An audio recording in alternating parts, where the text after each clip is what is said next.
Hi everyone, let me get this spread set up and then we will get started.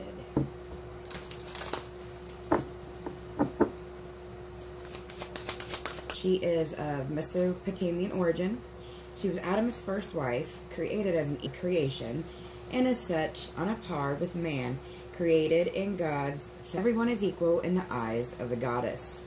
Everything that is alive has its own place. However, she will assist you in bringing your perception into balance so that you can defend your identity whilst embracing the equality of it all. Respect is key here. Equality, obviously, is the issue at hand here. Let's pull a few on. Two of Cups and the okay. We have someone's wanting equality. We look like we have in the past. We have dating here. The Two of Cups is not necessarily games. These are dating games. And someone wasn't faithful in the past, it looks like. Because the Three of Cups here isn't a celebration. This Three of Cups looks like actually a bunch of ticked off women.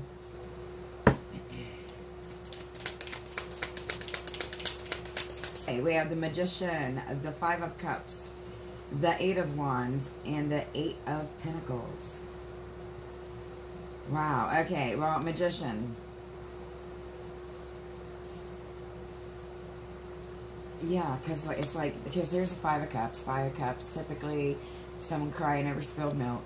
Every relationship, whether it be a lovey-dovey relationship, parent, child, work, this wasn't equal. And it puts you in this Eight of Wands where you wanted to communicate that it wasn't equal. That it wasn't with the little ghost man there. Got ghosted emotionally, physically. There's many ways in which to ghost people. And the problem in the past was past influence was endurance. You know, someone treats you like this, after a while, the endurance of it is hard to endure anymore. It just wears you the hell out. Wears you the hell out. Let's get...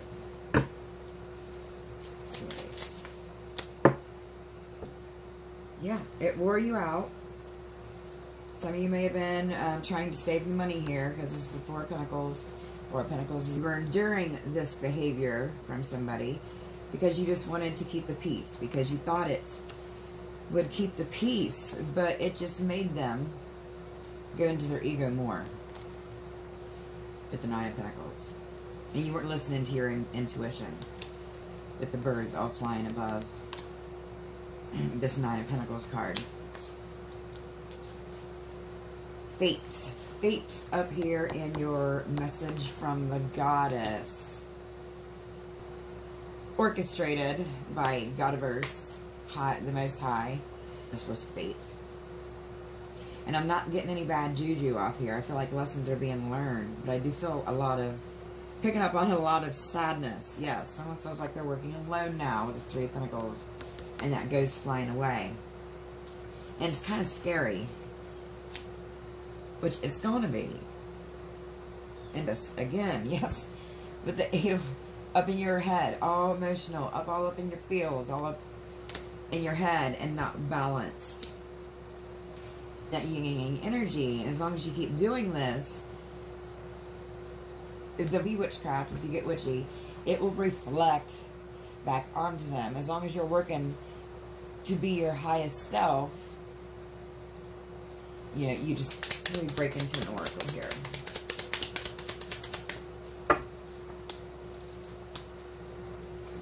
Two of Wands and the Ten of Wands. The fire to heal, feel all that pain, correct?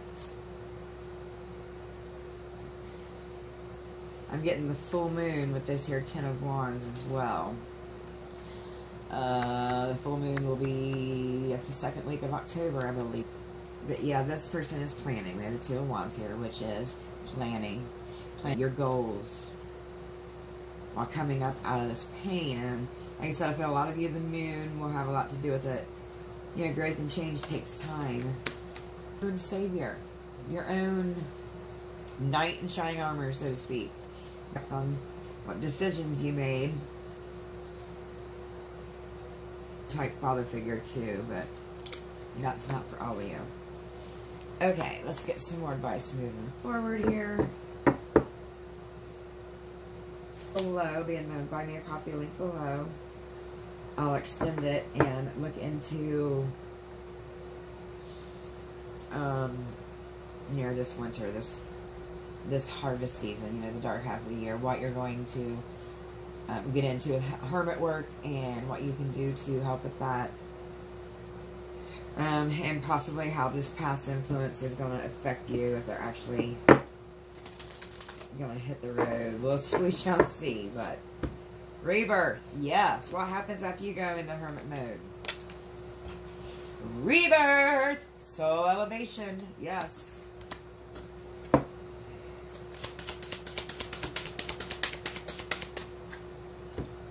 All Hallows Eve. Call upon the voices that stir your senses through the night. Cast an unforgiven howl as you stomp your might through the ground. Love it. Okay, so All Hallows Eve is going to be healing for a lot of you as well. There's some kind of life-changing event here with the season coming in.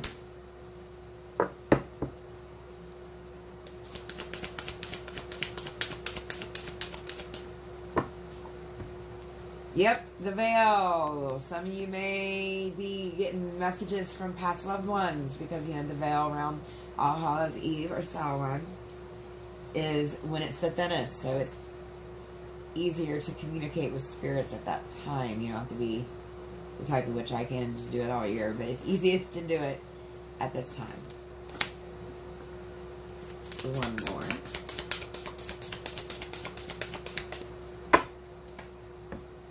Intuition, yes. You hold the answers. You know the truths. Ancient ones await behind the doors of the mind. Use your intuition moving forward. Some of you can meditate.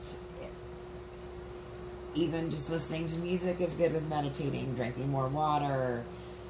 Learning to listen to that gut feeling. Pay attention to things that happen that you remember having a feeling of what was going to happen, and it happened. That's kind of like training yourself with your intuition. There's also certain teas and coffees you can drink to help that intuition. Okay, guys, like I said, hit the Buy Me a Coffee link below if you'd like to see it extended to this, plus all other new things I got going on over there. And I'm also having a special for Halloween-themed readings for $13, but they're a limited time to celebrate the season. But I'll catch you later. Bye.